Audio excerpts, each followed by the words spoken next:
এখন লিফলেট দিয়ে, এখন বক্তব্য দিয়ে, এখন হরতাল ঘোষণা দিয়ে, ভাষণ দিয়ে আবার কখন এসে ওই অত্যাচারে নামবে সেটা আবার জাতিকে নতুন করে হুঙ্কার দিচ্ছে যে আমি আসিতেছি, আমি দলে বলে আসছি। হাসিনা পালাই গেছে। হাসিনার ষড়যন্ত্র কি পালাইছে? হাসিনার লুটপাটের টাকা কি পালাইছে? লুটপাটের টাকা কি শেষ হয়েছে? দেশ থেকে কি সবাই চলে গেছে? বাড়ি দত্ত রেখে গেছে, জায়গা জমি তো রেখে গেছে। এখন গতকালকে দেখেন, লাইভে দেখছেন, দেখেন নাই? এটা সেন্টিমেন্ট, এটা সেন্টিমেন্টের বহিঃ প্রকাশ। এই দেশের ছাত্র জনতার আন্দোলনের, ফ্যাসিবাদের বিরুদ্ধে, আওয়ামী লীগের দুঃশাসনের বিরুদ্ধে, হাসিনার বিরুদ্ধে, ষড়যন্ত্রের বিরুদ্ধে একটা সেন্টিমেন্ট, এই সেন্টিমেন্ট গতকালকে জাগ্রত হয়েছে। অনেকে বলেন নাই 5 তারিখের পর যে আওয়ামী লীগকে ক্ষমা করে দিবেন। ক্ষমা করার কোন সুযোগ আছে? ক্ষমা করার কোন সুযোগ নাই। অনেকে আমাদেরকে বলেন নিষিদ্ধ করেন না। আরে ভাই, পতাকারে কি একটা দল নিষিদ্ধ করা যায়?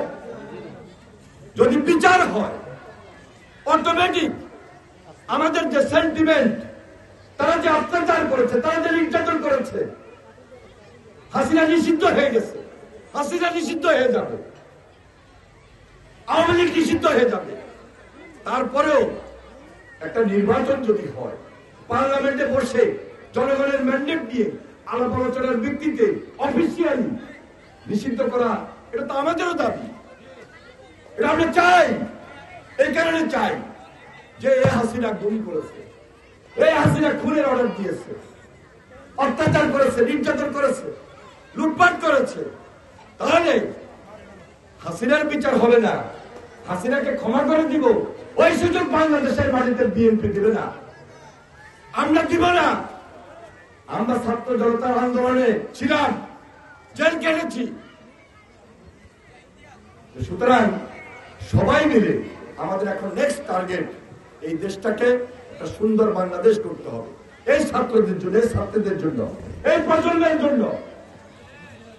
এই ওয়াদা নিয়ে আমরা মাঠে নেমেছি, এই অঙ্গীকার নিয়ে আমরা মাঠে নেমেছি। আমাদের ভারপ্রাপ্ত চেয়ারম্যান জনাব তারেক রহমান, তিনি বলেছেন যে নির্বাচন হলে বিএনপি যদি রাষ্ট্র ক্ষমতায় আসেও আমরা এককভাবে দেশ চালাবো না। আমরা শুধু বিএনপির জন্য আন্দোলন করে নাই, বিএনপিকে ক্ষমতা আনার জন্য আমরা আন্দোলন করে নাই। সেখানে জাতীয় ঐক্যমত্যের সরকার প্রতিষ্ঠিত হবে। জনগণের জন্য আন্দোলন করেছি, দেশের জন্য লড়াই করেছি, এই প্রজন্মের জন্য লড়াই করেছি, এই ছাত্রদের অধিকার প্রতিষ্ঠার জন্য লড়াই করেছি। আপনারা লক্ষ্য করে দেখবেন, তারেক রহমান কিন্তু প্রতিদিন বক্তব্য দিচ্ছে, প্রতিদিন কথাগুলো বলতেছে।